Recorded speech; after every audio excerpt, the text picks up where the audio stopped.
El trabajo a domicilio es aquel que tiene dos variantes, o bien se desarrolla en el propio domicilio del trabajador, o bien ejerce su labor en otro lugar sin la constante vigilancia de la empresa que lo ha contratado para dicha gestión.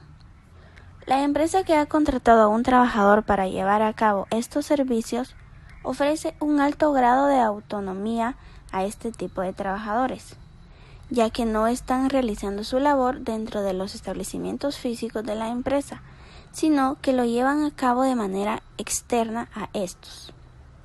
Los contratos que se llevan a cabo pueden tener una duración definida o indefinida, y siempre manifiestan lo que llevará a cabo el propio trabajador. En el artículo 156, trabajadores a domicilio son los que elaboran artículos en su hogar o en otro sitio, elegido libremente por ellos, sin la vigilancia o la dirección inmediata del patrono o del representante de éste. Todo trabajador cuenta con derechos, siendo uno de ellos, toda persona tiene derecho al trabajo, a la libre elección de su trabajo, a condiciones equitativas y satisfactorias de trabajo y a la protección contra el desempleo. También toda persona tiene derecho sin discriminación alguna a igual salario por igual trabajo. Asimismo, toda persona que trabaja tiene derecho a una remuneración equitativa y satisfactoria que le asegure, así como a su familia, una existencia conforme a la dignidad humana y que será complementada en caso necesario por cualquiera de otros medios de protección social. El patrono también cuenta con derechos, siendo uno de ellos la remuneración. Es decir, en cuanto a los derechos de los trabajadores, uno de los derechos más importantes, protegido constitucionalmente, es recibir un salario por el trabajo realizado. Este salario debe, salvo casos establecidos, ser pagado en quetzales. Asimismo, cuenta con descansos, que quiere decir que los trabajadores tienen derecho a tener un día de descanso por cada semana ordinaria de trabajo o 6 días consecutivos de labores. Los días de asueto o feriados reconocidos serán remunerados. Ahora bien, un patrono tiene derecho a que sus trabajadores laboren en un día de descanso o de asueto. Los trabajadores, por su parte, pueden elegir si trabajar o no este día, y si decidirán hacerlo, tienen el derecho de recibir una remuneración, computándose esta como trabajo extraordinario. Obligaciones. Se conoce como obligación a la exigencia moral que se debe regir la voluntad libre. La palabra obligación es de origen latín obligativo. Existen obligaciones intrínsecas que provienen del hombre mismo, por ejemplo, es una obligación a los estudiantes aplicarse para pasar de año, o el individuo debe de enfrentar ante un paso de cebra, entre otras. Vea también voluntad. No obstante, existen obligaciones que son impuestas por una autoridad civil o religiosa. En sentido, no puede decir que se cree un vínculo que sujeta al individuo de hacer o abstenerse de realizar una cosa, como por ejemplo, los ciudadanos deben de respetar las señales de tránsito, de lo contrario serán multados, pagos de impuestos, y en el caso de la religión, los judíos no pueden comer carne de cerdo, los católicos deben de respetar los 10 mandamientos exigidos por Dios, etc. Cuando existe la obligación de hacer algo, esto implica la responsabilidad de una persona en cumplir con una determinada tarea y el compromiso de cubrirla. Vea también responsabilidad, compromiso. Por otro lado, el término obligación alude al título, al portador y un interés fijo, que respeta una suma prestada o exigible a la persona o entidad que lo emitió. En el título, el portador puede ser cheque, orden de pagos, bonos, entre otros. En el caso del incumplimiento de una obligación, se puede decir que el deudor se encuentra en mora y, por lo tanto, el creador puede exigir el pago de los daños y perjuicios provocados por el atraso de cumplimiento de la prestación y el pago de intereses de mora. Provisiones de los patronos.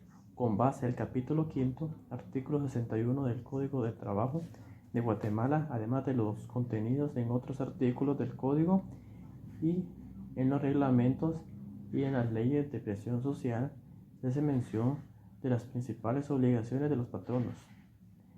Enviar dentro del interrogable plazo de los primeros meses de cada año a la dependencia administrativa correspondiente del Ministerio de Trabajo y Prevención Social, directamente o por medio de las autoridades de trabajo del lugar donde se encuentra la responsabilidad empresa, un informe impreso que por lo menos debe contener estos datos: ingresos totales que hayan tenido por conceptos, salarios, bonificaciones y cualquier otra prestación económica durante el año anterior, con debida separación a las salidas por jornada ordinaria y extraordinaria.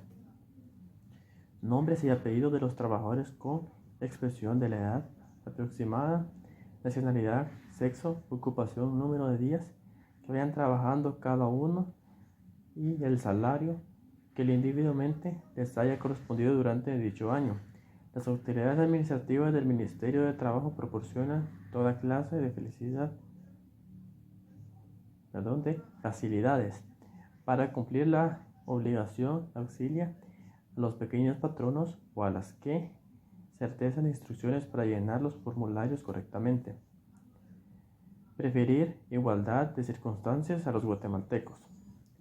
Guardar los trabajadores la debida consideración, absteniéndose de maltrato de palabra o de obra. Provisiones de los trabajadores. Estas son las principales obligaciones: desempeñar el servicio contratado bajo la dirección del empleado o su representante, a cuya autoridad quedan sujetos en todo lo que se relaciona con el trabajo. Ejecutar el trabajo con la eficiencia, cuidado y esmero apropiados en la forma, tiempo y lugar convenidos en el empleador. Devolver al empleado los materiales no usados y conservar en buen estado los instrumentos y útiles que se les entreguen para el trabajo. Es entendido que no son responsables por el deterioro nominal, ni por el caso ocasione por el caso fortuito, fuerza mayor, mala calidad o defectuosa construcción. Abstenerse buenas costumbres durante el trabajo. Prestar los auxilios necesarios en caso de siniestro o riesgo inmediato en que las personas o intereses del patrono o de algún compañero de trabajo estén en peligro, sin derecho a la remuneración adicional. Documento de control. La empresa será obligada a entregar a estos trabajadores un documento en donde se contengan las particularidades y características básicas de esta relación. A continuación estaremos mostrando un formato de contrato de trabajo a domicilio. El salario mínimo es la remuneración mínima que puede ser establecido por las partes a la relación de empleo, suficiente para cubrir con las necesidades materiales, morales y culturales normales de un trabajador y permitir a la persona a realizar sus tareas como jefe de familia. El establecimiento periódico y la revisión del salario mínimo. De acuerdo con la ley, el derecho social mínimo, entre otros, que constituyen la base de la legislación laboral. De acuerdo con el Código de Trabajo, cada trabajador tiene el derecho de ganar un salario mínimo que cubra con sus necesidades materiales, morales y culturales. Otros factores que se consideran al determinar un salario mínimo incluyen costos de vida, desarrollo económico, niveles de productividad y la capacidad del empleador para pagar los diferentes sectores. Base legal sobre el trabajo a domicilio. Se encuentra en el artículo 156, que dice que son los que elaboran artículos en su hogar o en otro sitio elegido libremente por ellos, sin la vigilancia o la dirección inmediata del patrono o del representante de éste. ¿En qué institución de la organización judicial debe recurrir el trabajador a domicilio a hacer valer sus derechos? Es a la OIT, Organización Internacional del Trabajo. Es en donde deben ir a recurrir a valer sus derechos.